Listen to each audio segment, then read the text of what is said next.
We are back, and I am back. Yes, it is I, Taylor White, host of the greatest construction podcast that is available conveniently on all platforms that stream, as well as the visual experience on YouTube. So in order to watch that, go to the ConExpo YouTube channel to see what we actually look like. No promises, though. Although my guest today might disagree about this being the best construction podcast out there.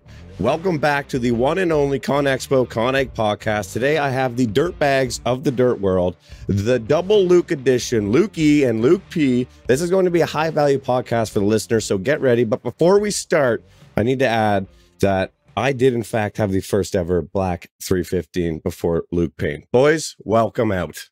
Keep it coming. Keep it coming. Welcome. Thank you for having us, Taylor. Dude, what's going on? To give people a bit of a background, we've done some podcasts together, but I've only ever been the guest. I've never actually got to sit down and talk to my boys from down in the States. And you guys both have businesses in the industry, but both different things. Like you guys both are in construction, but both different things, which is why I think you guys make great guests. As well as I know that Luke E, Eggebraaten. Nailed it. Yep, perfect. You're actually going to be on a panel at ConExpo. Yes, sir. Yep. Got the importance of building the importance of your online visibility for small to medium sized contractors. So excited to speak and just meet up with everyone that we've been talking to. Cool. I want to dive into that more, but first let's give people a bit of a background on what you guys do, because Luke P, we obviously, Luke Payne, we can talk more together about the industry and machinery and construction, because you own two separate, construction businesses. So maybe explain a little bit about what you do, and then Luke E as well. Yeah. So I own Black Iron Dirt here in Fargo, North Dakota. And then I own a company called Western Excavation. It's about 2.5 hours to the west of us. It's just another, it's an excavating company, and they both have different realms to where they specialize in. Our Western side is going to be more heavy industrial. And then our Black Iron side, we kind of focus more into like the residential side of things. Awesome. And then Luke E, what are you kind of into? What's your thing? Yeah. So all digital marketing. And about a couple of years ago, we started niching down into the construction space, and Luke and I have been working together since I started my agency. And I love business. So I've got a few businesses kind of in the dirt world. I've got phaser marketing, dirtwork marketing, and then Luke and I together started Dirtbags Media, which owns the Dirtbags podcast. And then I also own a grass drag racing company called Turf Wars Racing. So love to get out, get dirty, but like everything's connected. Like people that come to the races also own a construction company that needs some digital marketing help. So it's kind of just that big ecosystem we've created. So you're pretty smart. It kind of builds off the other one. I didn't know that about you. So what is it? Grass drags? Yeah, basically 300-foot track. You get your side-by-side, your quad, your lawnmower, whatever you got, pit bike maybe. And we've got classes, got some badass trophies, and then $1,000 cash for the open mod champ. Basically right now we're traveling around Minnesota, kind of taking over the demo derbies and ripping out there. So it's been a blast, but I'm a fourth partner in there. And so we kind of call that our guilty pleasure business, where phaser marketing is my main business, but like we love racing. Sweet. What brought you guys? This is what I like. So, I mean, these are guys that, I mean, in the background to the listeners or people watching, like I generally actually like really enjoy and love talking to these guys as much as, I mean, our relationship is just busting each other's balls really. But that's what I like. Whenever I first went on with you guys, I knew I'm like, okay, these guys are cool dudes. How did you guys, because I was always wondering about this, how did you guys link up? This is great. Luke and I actually have a really kind of a long history together. Like we grew up in the same small town. It was Detroit Lakes, Minnesota. Minnesota. Sorry. Nah, it's okay. People, come on, Taylor. Our accent, we don't realize it, but other people do. So it's fun to like get called out on it. But we went to grade school together. Luke's a grade above me in the education scale. But then, went to the same high school. We were on the same football team. We were on the same wrestling team. Come college, we kind of parted ways. And then, Luke, we were done at college at that point, right? And I was just finishing up. That's when we kind of came back together, and Luke's like, oh, I'm going to start my digital marketing agency. And I was like, oh, cool. I just started an excavation company. And then that's where we kind of linked up and we're like, hey, let's, Luke, will you work with me on this? Yeah, absolutely. Luke, you're going to be my first client. And then just kind of went from there. And how long ago was that? Sorry. It's 2018, I think. No, it was supposed to be 2019. And yeah. I just wanted to know the timeline because I'm like, how you guys gel together so well. Yeah. It's the Luke syndrome is what we call it. Yeah. Get this, Taylor. So 2019, Luke reaches out to me. He's like, I'm starting, I have black iron. I want to start doing some marketing. Line him up as my first client. I'm just juiced. I'm like, okay, this is a side hustle. Things are taking off. He calls me like 2 weeks later. He's like, Luke, I'm going to be a dad. I don't think I can do this right now. And so he had just found out. I was like the third person to know that they were pregnant. And so I was like, damn, that sucks. There goes my first client. But I think you said that on the phone call too. You were like, at Luke Jesus. And I was like, dude, I'm sorry, man. Yeah. But sure enough, he came around and it was April of 2020. We started on the Black Iron's first website. And then since then, I mean, we haven't taken a day off with Black Iron. And like you said, Taylor, I mean, Luke and I gel so well together. And it's one of those business partnerships where we kind of just set the money aside and we say, okay, let's get to work. Like everything is like we're growing together. And he's helped my agency grow so much. And then, vice versa, like we've helped take some things off of his shoulders. And even with the dirt bags now too, it's like, let's just like do as much as we can together and just try and dominate this whole world of business, but also do it with people that we really enjoy. And that's been the fun part, is just bringing people together. Yeah, I think that's really a good point. And I feel like that's a really good takeaway for the listeners. And when you're saying that, I mean, it's so true. Your team and being able to gel together so well. Like I always talk about it, us in the office, like we can talk to each other like how, like we all talk to each other as well. And I think like having a team that works so well together and is integrated together is just key to growth and success. No, definitely. And I think just playing off each other's weaknesses too is really big. Luke and I are so different that it's almost the perfect partnership in a lot of the ways, because he complements areas where I have no expertise, no knowledge in, and vice versa. Granted, Luke's a very smart dude, so he probably knows more of what I try to help him with out too. He just probably makes me feel good. No, not at all. You guys give me way too much credit. You guys are way too nice. Yeah, I mean, you definitely strike me as a smarter one in this relationship. Yeah, definitely, for sure. Yeah, thanks, Taylor.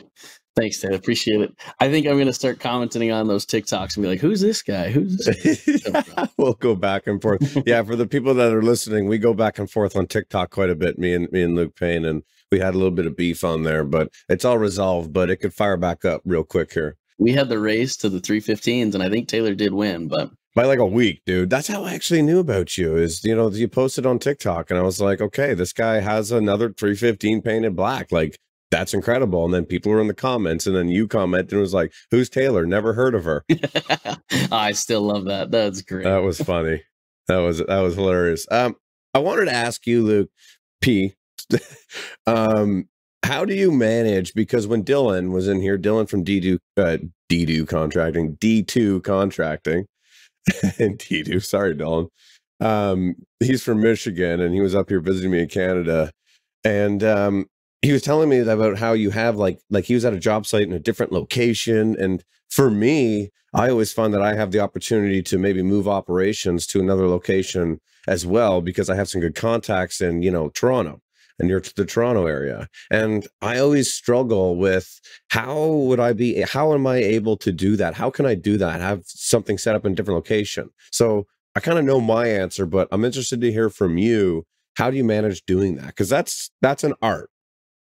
Yeah, it's been a huge, we're learning a lot still, right? Like, so on the Western side, I have a partner with it. His name is Cole, and Cole's actually from kind of the Bismarck area.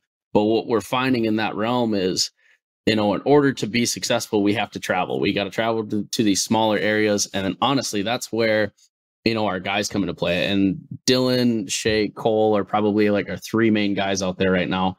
And I wish I could say I taught them how to manage these jobs, but it's them kind of taking the initiative, and just rolling with it, right? If they need something, I think there's a common trust to where they're like, hey, we need this and we need this now. And then it falls back on Cole and I to make it happen. And then, back on that, as soon as they get the piece, then they're like, okay, now it's our turn. So I think it's just kind of a common understanding between both parties. That's been our biggest success, I would say. And again, I wish I could say I taught those guys how to do it, but I think they're actually teaching Cole and I how to kind of manage that side, which is really cool.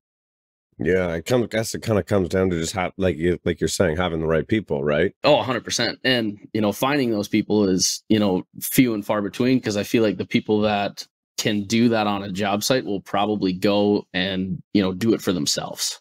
Yeah. Well, I tried to hire Dylan when he was here, and he's one of those guys. And it's funny because I always say the same thing, that A-type people, A-type people are the hardest to hire because they don't need you. They're already working. Like, they don't need me. Right. So when Dylan was here, I'm like, dude, this is, I'll pay you this and truck and schmoozing him a little bit. Yeah. And he's like, dude, honestly, like I would, sure, great. But like, I know I can do better just living and doing my own thing.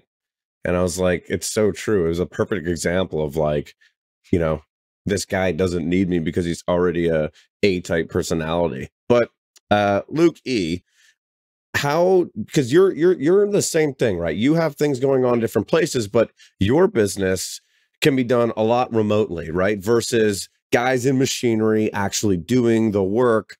And again, Dylan, he was telling me, like, you have stuff set up all over the place. And even, the guys that, built my website, you work in conjunction with them as well. So, and they're in Canada, So explain your side of it. How do you manage that? Because you have people, I feel like, all over the world.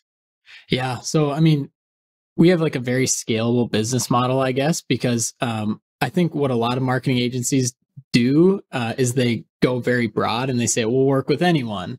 And then it's like, how do you learn a brand new industry every single time you take on a client? So what we said is we're going to go super narrow, super niche, and just go, honestly, like only 7 and 8 figure excavation companies. Like that's our bread and butter. But even further, we don't do any on-site photography, any videography, any of that. We're completely remote. Our team, we have 9 contractors in the States, and then 1 in Serbia, and then a few up in Canada. And so that kind of gives us... You say Serbia? Yeah. Okay. Belgrade, I think, is the city. But so he's on like a 12-hour time difference. So that helps us run like 24 hours a day, where I can send him stuff at 7 p.m. and then I wake up and it's done. And so kind of working with the time zones too. But yeah, man, to answer your question, like so my wife and I live in Arizona. We don't have an Arizona client yet. So we can be widespread, we can be all over, but it just helps to have our systems and processes in place where if somebody from Ottawa contacts me tonight, realistically, we can start working with them, receive payment tonight, and get going tomorrow. And that's just like, it's a totally different business than construction, but also like we're helping construction companies. Like that's what we do. So it just super simplified, super niche down, and just trying to do everything we can, for the industry. It's so cool because like, I mean, and Luke Payne, you can kind of relate to this, but like with what me and Luke do, the overhead and the capital is so insane. You buy this $500,000 machine, and then at least in Canada, you rent it out for $200 an hour. You got to find somebody to run it. You got to maintain it. It's just so much. And then, Luke E., I look at what you do and I'm like, I mean, first of all, I can't do what you do. That's why you're so good at what you're doing. That's why your business is booming. But I look at you and I'm just like, man, that is just, it's so crazy that you're in the same industry as us. Like what makes you think that, why is your business so, why are you able to do what you're doing in 2023 in construction? What issue are you solving?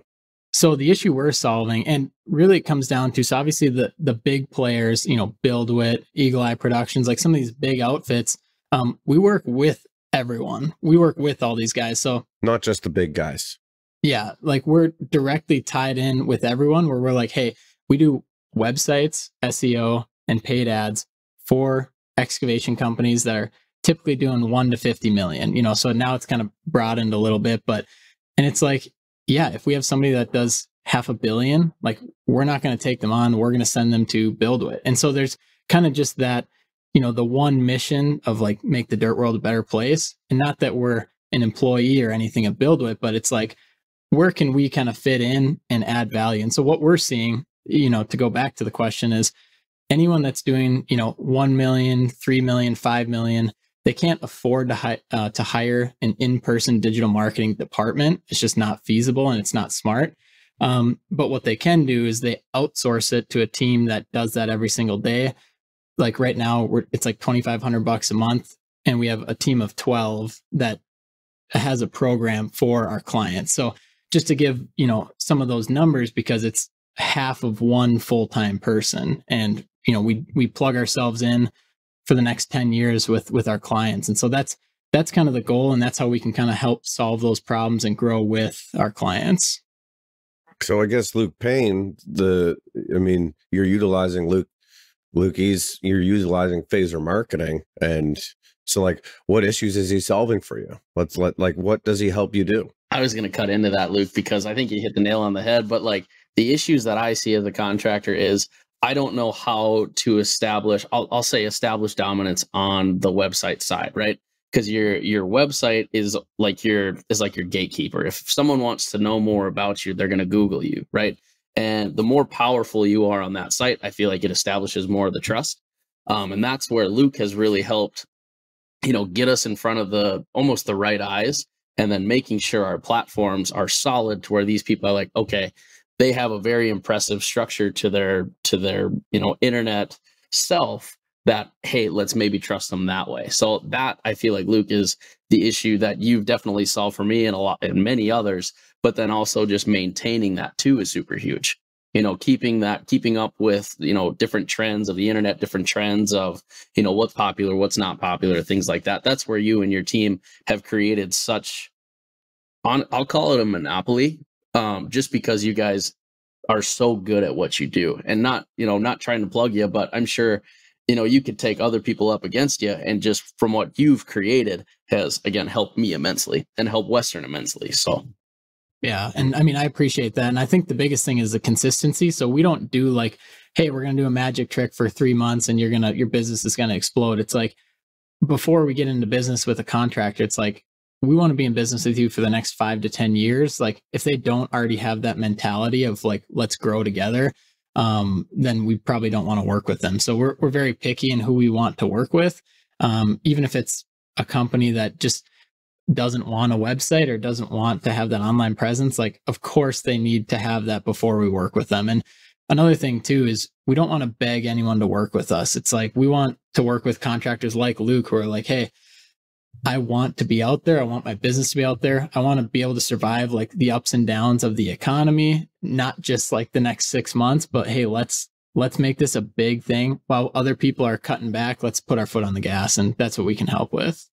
I think what you're doing is definitely needed, because I think that it's one of the issues is a lot of guys, even like myself or Luke Payne, that have construction businesses that need an online presence or want an online presence. Sometimes those aren't specifically your stereotypical guys that, know how to like build websites and do paid ads or SEO, right? Because like they're good at what they do. So then they have you to kind of piggyback off of, which kind of leads me into my next question. Was I wanted to know from both of you, because this is what I like getting into, because it affects me on my day-to-day, but like, what issues do you see in the construction industry right now? Because I find that there's a lot of people online that are trying to highlight the issues and be this, superhero figures of kind of like, this is what we need to do for construction. And but like, what are those issues that you guys see? Like Luke Payne, like, what do you see out there when owning a business? What do you see? What are the problems? There's a lot of problems, and it's pretty black and white to where, I would say 80% of the problems can be resolved by it's by people not trying to do everything, if that makes sense. Like a contractor is in business and they say, I'm going to do all of this so nobody else can.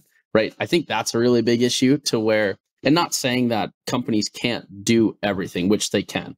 Right. But I feel like it comes to kind of like an ego thing as to, I don't need any help. I'm going to figure it out myself. Well, when that happens, I'll take job costs for like kind of an example here. When that person does that, maybe they don't know a whole lot about that field. Say we'll take trucking, for instance. Right. Taylor, I think trucking in your guys' area is what, $105 an hour, 20 or $95 an hour. Yeah, 105 now. Just got a raise. Right. So at least it's going up. But I feel like that is kind of a market that's been really hit by these people coming in and saying, well, I'm going to do it way cheaper, not knowing their costs. That person, then could probably go out of business, but that number still stays there. That is now the competitive number that you have to deal with. So I feel like a big issue right now is just knowledge, kind of learn about your industry before jumping into it, I think is probably one of the biggest. Yeah, that's super smart. I totally get that. What makes you think that, like, why are these people coming into construction, you think? Why is there so many people coming into it? What makes them think? Do you think they see the black excavators and they go, oh, because generally I think the same as well. Do you think they're seeing what you're putting online and going, oh my God, this guy's living it. Oh yeah, I got to do this too. 100%. I feel like everybody, and again, that's a social media issue, but people only show the good side to social media, to where when people are watching it, they're like, hey, there's only sunshine and rainbows over here, right? If we start a company in here, we'll be set within a year, maybe even 2, to where, maybe that could be another issue is, being vulnerable. No one wants to be vulnerable because of the judgment that might come with it. But maybe some of the vulnerability of, posting that on social media might be a good thing. But again, it takes a big set of balls to be vulnerable on social media.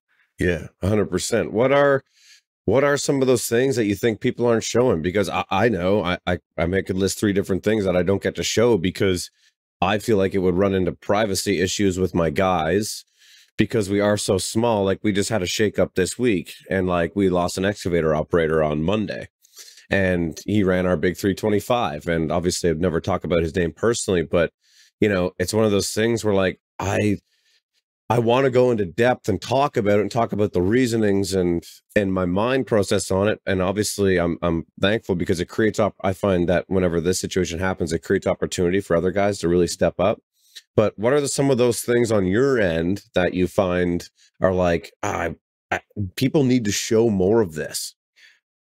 One being, like, I know it's a huge topic that, Luke, we've talked about this multiple times, but really opening up, I feel like, about cash flow. A better understanding about cash flow, I think, would be really huge. And again, you got to be vulnerable for that, because I don't know a lot of people that would really want to open their books and say, hey, take a look at it. Here's where we at, and say they're only, their net profit or whatever is only 10 grand and they're barely scraping by, right? I feel like people are afraid of the judgment that might come with it. But if would you do that? I would probably do that, yeah, because me personally, I want to know as much as I can. So if there's somebody that knows how I can improve my business, I don't give a shit. I would love to dive more into that just so I can know what I'm doing wrong. And Luke, it's weird. We had this conversation literally an hour ago about, finding somebody that could do like an audit to trim the fat of the company. Hey, you're spending too much here. I think that's really big. We're doing that with an outside source right now, a third party accountant that's looking over everything. Like, we are paying a good amount of money, and they are going top to bottom, seeing where we're spending, what our profit margins on certain different types in work that we do, whether it's topsoil stripping versus septic systems versus commercial site development. So that's a really good point. Yeah, no, I like that. I think another issue is just, obviously, the grass isn't always greener on the other side type thing.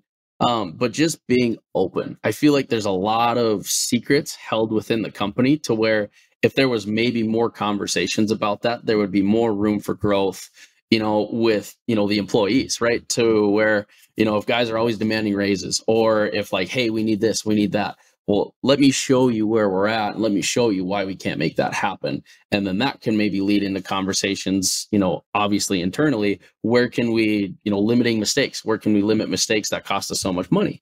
So I feel like that can maybe be another big instance of where improvement can be made.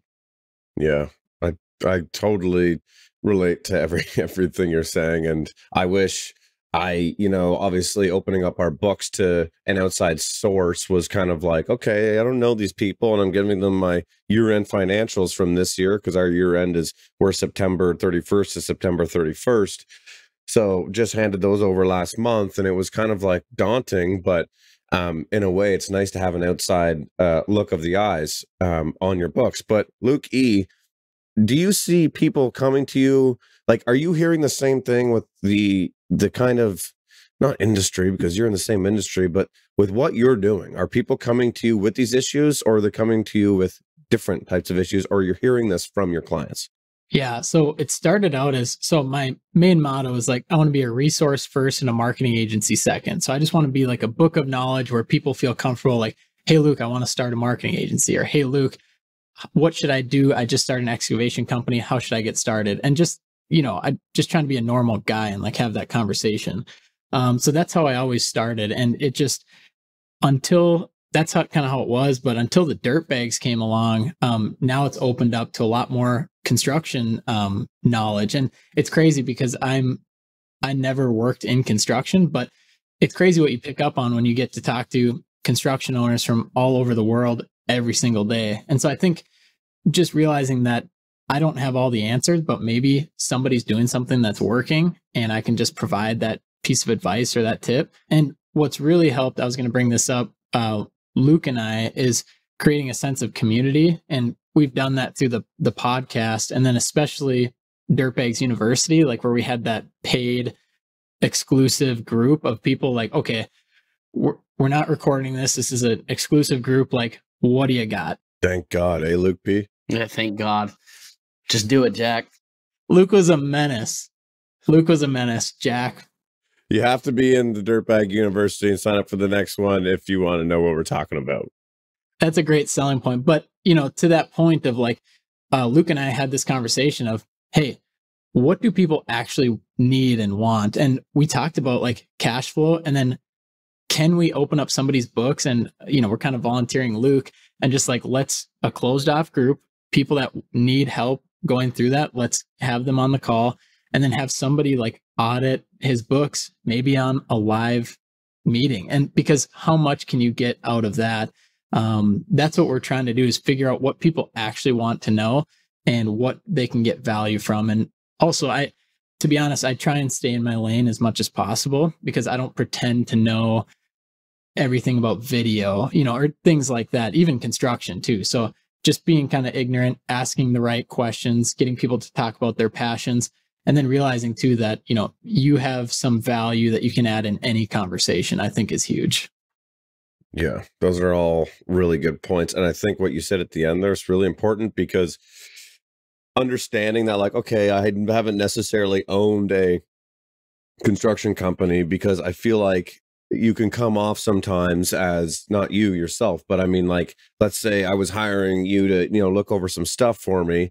And, all of a sudden you're telling me, how to run my business. And it would maybe get a little bit of pushback, but what you're saying is like the opposite. You're like, no, I don't pretend to act like I know everything. I'm still learning and absorbing all the time. And maybe I could pass on some helpful information from that I hear from one person and pass it along to another. I'm not sure if it'll work or not, but hey, I'm just trying to connect the dots here. And that's what you guys are both doing, which is awesome. But rather than just highlighting the negatives, I also really like talking about the positives of the dirt world, the construction industry, because there are a lot of positives.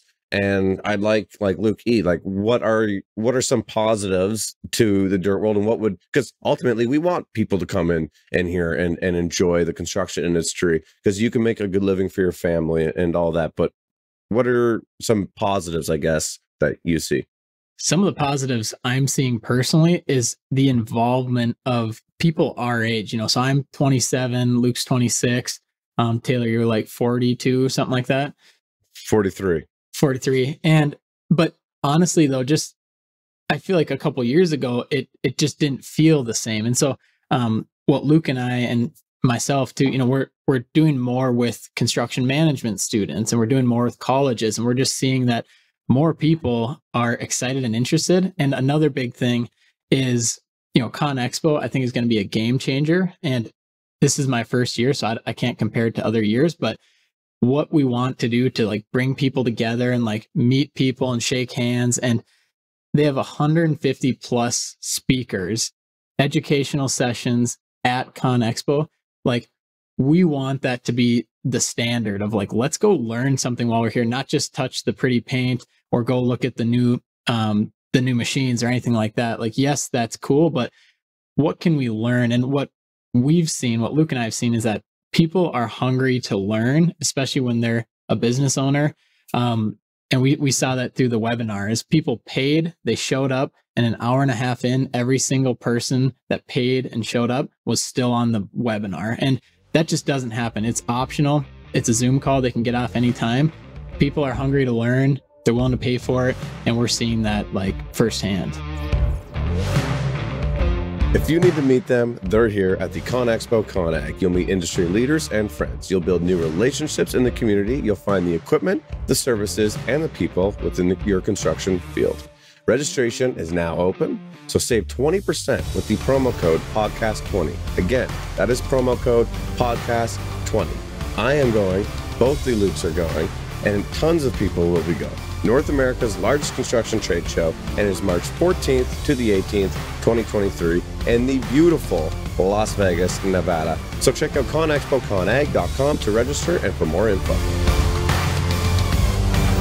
Luke Payne, what are some positives or highlights of construction, or things that if I was someone looking to get into construction, or maybe I'm already in construction and I'm doubting being in the industry, what would you say to really wrap people in to be like, bro, this is it. This is awesome? Because there is a type of person that construction is for, and we've talked about that before, but I'd love to hear your input on that. I think, Luke, you had great points, but I think more of like the positives of actually being like a construction company. I feel like there's a chip on people's shoulder right now to where, they've been labeled as they don't want to work. If you want to work, construction is a great industry to go into because you have to work to make it happen. So I feel like that's a really big positive. Like you said, Taylor, you can make a fantastic living for your family. It's an industry that's so super scalable to where, it could be a family-owned construction business. It could be a construction business that you build up and sell. There's so many different avenues that it could go. And especially with the dirt world, I'll say it. My favorite is being in the excavation side. We're the first on site. It doesn't matter who you are, but any homeowner or general contractor, we're the first point of contact. We're the first to get paid. They're the most excited when we show up because that means the project is going. I think that's a huge positive on my end. Obviously, one, because we're getting paid quick, but then also just to see people's excitement and just, the infrastructure that basically we create for other people. We're that foundation. We're the starting point. So I think the positive that kind of ties into that is, just being out there creating something, and then obviously helping other contractors succeed too by being that first point on the ground. You have your boots on the ground. Your job is to make the next person's job easier. So it all kind of plays into working hard, having fun, and then just creating something. So like you said, there's a lot of positives. Yeah, and I think that there's a type of person as well, and that's kind of what you're hinting at as well too, or maybe saying with not realizing it, that like there's a type of person that goes into construction and does construction, and you don't necessarily have to fit this criteria, this criteria, this criteria.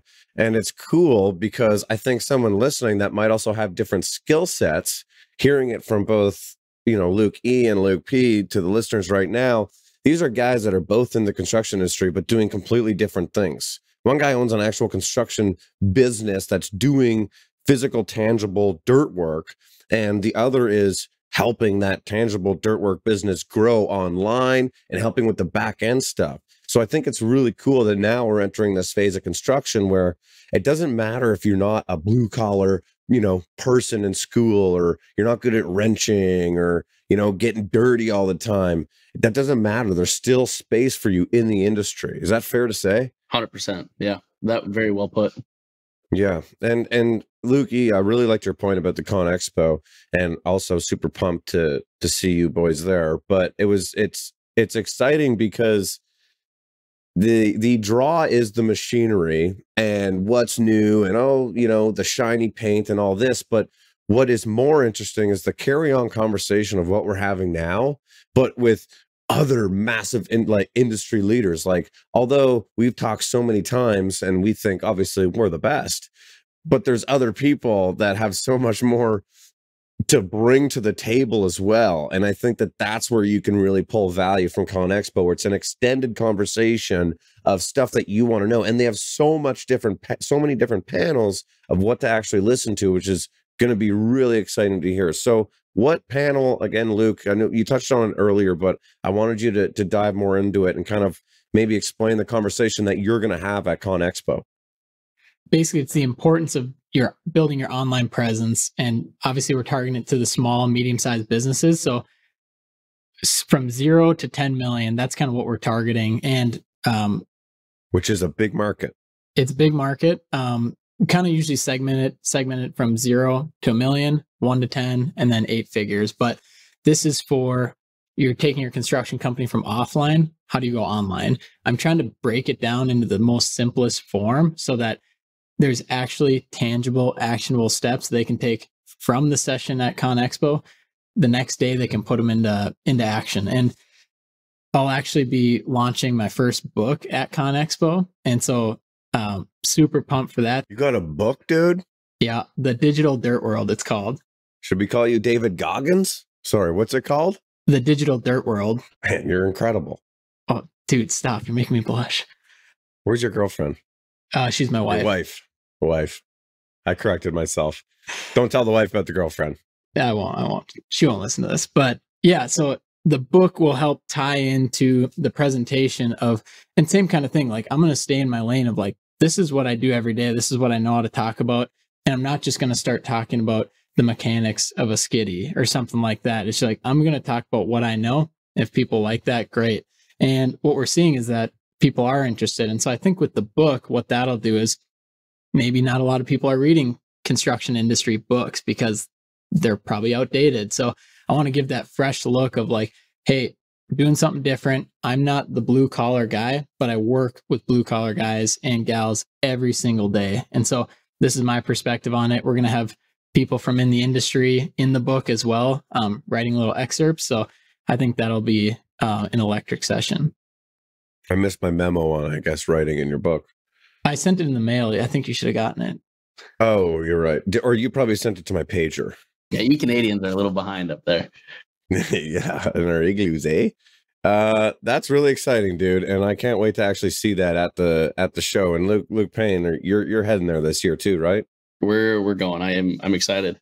Riley's coming with me. We're going. It's actually over her birthday weekend, so we're gonna have some fun. Oh, well, we might have to catch up and maybe have some beers there as well. I'm in. Drinks, I'm in. Is there anything in particular, Luke, that I wanted to actually, Luke Payne, sorry, I gotta, highlight what I'm talking to here, but is there anything interesting that you have seen from ConExpo in the past that you're hoping to see again as well in the future in March 2023? I think it's a lot about the technology and it's a lot about what's new. Because again, with the construction industry, you have to adapt to survive. So, and I think that is kind of like the starting point on where these companies go to kind of learn what's going to be upcoming in the future and how maybe they can place themselves ahead of maybe competition or other people with those, items or whatever they may be. So I feel like it's kind of a starting ground in order to, revamp your business to make it more and more successful. What are some of these new things that you see coming up that are getting you excited? Like you just purchased a Cat 326. I want to know about that purchase. And I know people want to hear about it as well. Like, what made you buy that machine in particular was it because it's 1 ton heavier than a 325 like me, or? We just wanted to be one above the Taylor White for the 325. But seriously, what's the reasoning behind the 326? What was the purchase like? Why'd you choose Cat? Because there's other brands out there, and this isn't a plug for Cat, but I want to give people some dirt and some value of like, why did you choose that machine? Because it's a big deal to buy a piece of machinery. And it's so easy when people just highlight and show it online. And it's like, new machine arrived. But there's so much that goes into making that purchase. So how did that happen? So we bought the 326 kind of, it wasn't on a whim, but it was kind of looking, towards basically our economy right now. It kind of boiled down into how much are we going to save if we, look ahead now? And I mean, it was close to $50,000 from if we would have purchased now till, springtime, just because of the price increases. So that was a really Wild. Yeah, it's stupid. So, and honestly, it's pricing a lot of people out of certain projects, to where if we can get in it early enough and display ourselves as being able to perform these projects, we'll only be more profitable because we bought in at the right time. So that's kind of our outlook on it. Another thing of it was too, we have so much work right now that it just made sense, to where if we bought the machine, we can be twice as productive with having, 2 different crews, 2 different sets of machines on each site to, get these contractors projects going. So, again, boiling down into the economy side, to where they can be more profitable too, by hopefully saving some money on, whatever it might be on their process. So that was a big deciding factor. Famous word that you see all on Twitter and the New York Times and Wall Street Journal, and the GDP rise last week and inflation's down a bit, but then recession and this and that. What are you guys' thoughts on all this? I think you got to do your own research, right? Because it's so different for whatever realm you're in. Whether you're in this real estate realm, you're in the construction realm, you're in the tech stock realm, it's so different depending who you are. So I feel like I just saw this the other day. My mom actually sent me a big link about the diesel shortage, and it kind of freaked me out a little bit, to where I was like, do I need to get a bulk order of diesel in order to keep operating? But I got online and I was looking things up, and, after I did my own research, I felt a lot more confident as to okay, that's probably not going to happen. These things would have to happen in order for that to go that way. And I don't know, everybody has their different political views, but I think if you do your own research and you kind of look at multiple views, I think you'll be able to form, a pretty good view yourself, if that makes sense. That's a great way to think. I mean, don't just look at everything from one side or the other, get a combination of both. I always say that as well too, and then make up your own decision and own mind. But Lukey, what are you what are you thinking? Yeah, Luke, I love how you brought that up about doing your own research, because it's not apples to apples at all. And, you got to realize who's saying it, where it's coming from, and also what business are we even talking about, what industry? Because if you just say the construction industry, what does that mean? So the way I look at it, and I guess maybe this is just coming from my point of view, is how can I give them the best shot at their online exposure? So yes, if say they're doing new home construction and that just tanks and goes away, how do they have a big enough brand where they can pivot? And we've done that before. I'm not going to take the credit for it, but we worked with a company out in North Dakota where they're an oil and gas company. And I think it was, back in 2020, things shut down for them. And they're like, all right, heavy civil construction, here we go. And they, putting up cell towers in Wyoming and just pivoting and doing these other things. But credit to them, they had a solid brand. And then we got to come in, build a website, help them improve their brand. So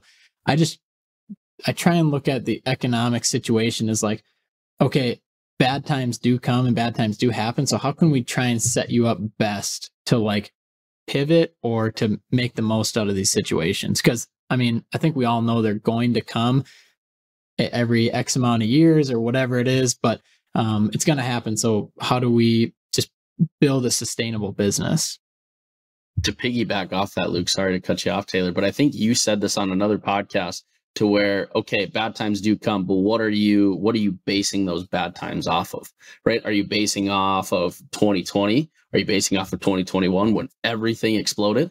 Or are you basing off 2018 to where, hey, maybe we're close to the 2018 standpoint, but not the 2021 standpoint, right? So it's all, again, doing your own research and, in your own market, I feel like. So I agree. We just went through 3 years of the most, or 2.5 years, 2.5 years of the most insane construction boom ever, where, at least here in Canada, you threw a number at somebody, they're like, great, when can you start? And it was like, holy shit, okay, it was wild. And I think that you're totally right. And it's nice hearing that, because it's refreshing, but maybe things go back to the way it was in 2018, where good work and good quality people who provide good quality work, they're the ones that are still going to stay busy. And a lot of these guys that maybe you mentioned before to Luke P about, guys that are coming in, maybe driving the prices down.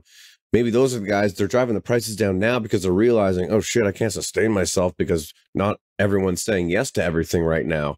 So I think, and Luke E, what you're saying is build yourself a strong enough and good enough brand and actually act on that work. And you can kind of carry yourself through the slower times, because to think that everything is a trajectory up is the most ignorant way to think, right? So there are these slow times and things are, maybe quieting down a bit. I think construction and, it's actually still insane up here as well, but it's preparing yourself and making sure that you're set up for these times as well is, I think, really important. Well, it's developing those relationships too, I feel like is really important right now. Like you had mentioned, those people that are the only reason they're in business is because they have cheap prices. I don't care who you are, but those contractors are not going to go back to you when things start to kind of, if things fall apart. Will they? I don't know. But I feel like keeping a good relationship with contractors, subcontractors, whoever, knowing, kind of back in that 2018 timeframe, it was more about, quality over quantity type of work, to where that's how you got the work is going to kind of probably come into play in these upcoming, could be months, could be years, who knows? I'm not an expert on it. Again, I try to do my own research, but I feel like that's kind of how it's trending. You see a lot more people, you see the companies that are priced very low start to really slow down on work. And then the companies that have really good relationships still just booming. So that's where I'm kind of like, okay, is it relationship over pricing or pricing over relationship? And that's, obviously, it's a give and take of both, but I think the relationships are more important in that aspect. Yeah, I totally agree. It's important to make sure to build those right relationships and always just be real with yourself and make sure when things are kind of going up or down. But I don't want to end on the note about the economy. I mean, I am optimistic about the economy. I mean, things are good, and I think that they're going to be even better. You just think long term, right? 10 years from now, you're going to look back at this and be like, holy shit, okay, great. Value of property is still going to always go up. Maybe short term it goes lower. But to wrap things up, not really, but what are you guys looking forward to coming up? What to each of you individually, not not like together, but individually, what do you guys have big that's coming that you're excited about in your own lives? Luke P, take it away. I'm excited as far as like a work standpoint for the spring. It can be personal too. Dude, I'll start with the work and then I'll get into personal. But as far as like work goes, I mean, I'm so excited for springtime. I hate the winter because we have to do snow. Nobody likes snow. But we've gotten so many requests to work with these other contractors, and obviously starting spring projects that they're massive projects for us. I can't wait for that challenge. I'm a big taking on adversity, figuring out challenges type, and these ones that we have coming up that we've already been awarded, I'm already, okay, how are we going to make this happen? How can we plan now to succeed? So that's what I'm really looking forward to. As far as the personal side, I just quit my full-time job. I had a full-time job for 4 years while I was running my construction businesses. So I'm anxious to actually kind of head on and help my guys more and help that business grow to where I'm there, I'm more present, I'm more of the face, and just have a little bit more time. So it's a big step, man. I didn't know that about you. Congrats. Yeah. And Taylor, I was going to plug Luke during this podcast too, because we're launching a podcast. It should be out at the time of this launching, but we literally talk about the entire thing of Luke Payne running a construction company with a full-time job. That's the title of the Dirtbags podcast.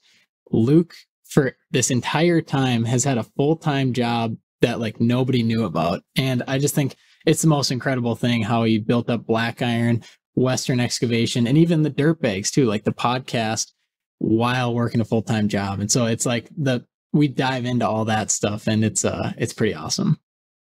I can't wait to listen to that. There we go. What do you have, Lukey, that you're looking forward to coming up? What's big for you? What should we be on the lookout for?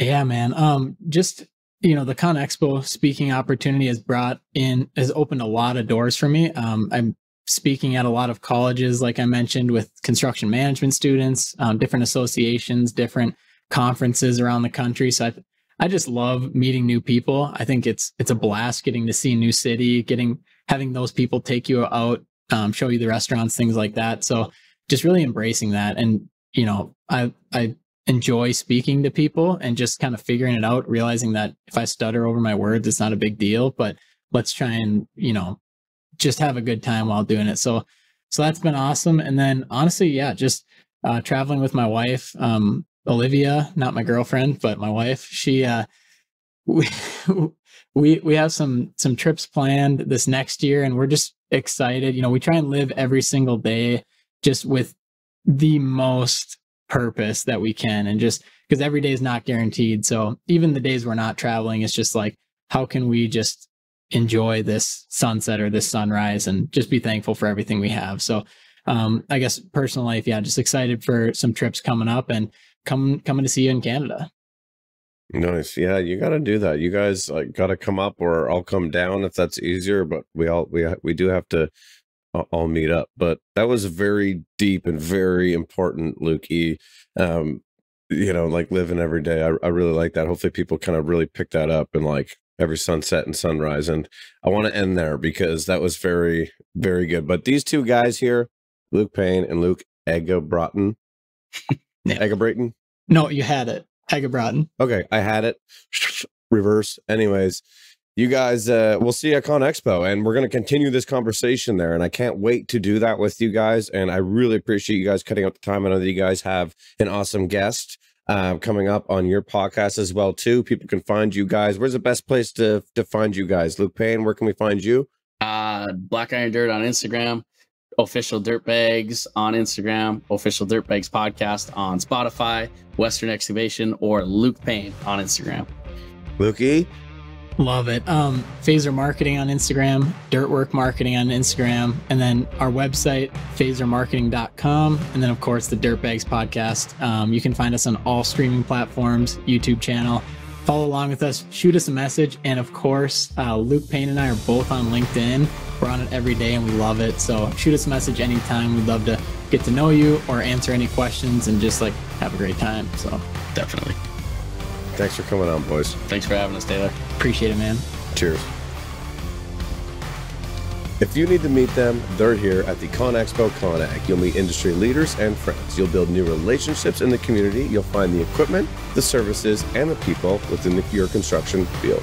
Registration is now open, so save 20% with the promo code podcast20. Again, that is promo code podcast20.